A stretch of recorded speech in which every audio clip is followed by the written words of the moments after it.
Hi guys! So this video, magluluto po tayo ng adobong paa ng manok. Siyempre, habang pinapalambot natin yung paa ng manok, magre-ready po tayo ng mga sibuyas, bawang, luya, at siyempre sili na din para pang-pagana ng kain.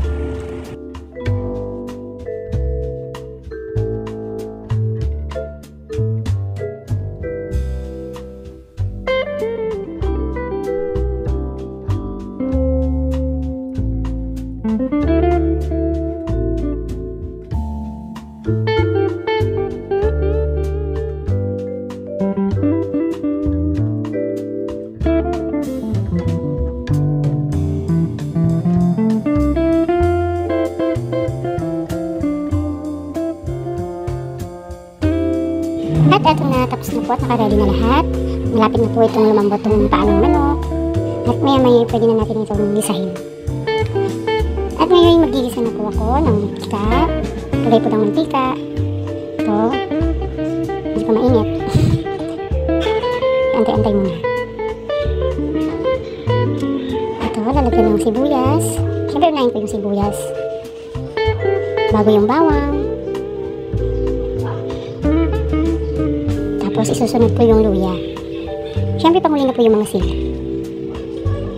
Isusunod ko dyan is yung manok. Yan, ihalo-halo ko muna. Yan sa magka-nudge brown siya. Susunod naman yung paa ng manok. Yun. Tapos pag masarap, siyempre lagyan ko lang din sa mix at oyster sauce. Yun. Toyo at suka. Siyempre, halo-haloin ko muna. Ito yung kalimutan guys, lagyan ng Sprite. Pampalasa talaga ito. Yan. Tapos, takpan na muna hanggang sa puno.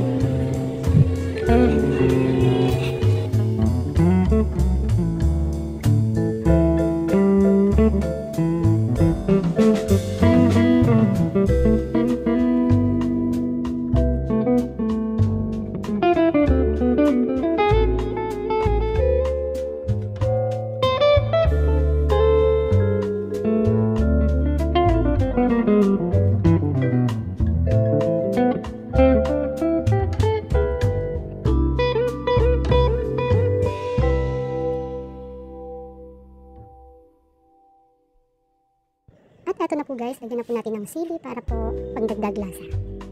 At haluin natin hanggang sa ito ay maluto. At pag ito'y naluto na po, ready na po itong kainin. Yan na po, medyo malambot na din po yung paa ng manok. Kaya, ready to serve. Thank you!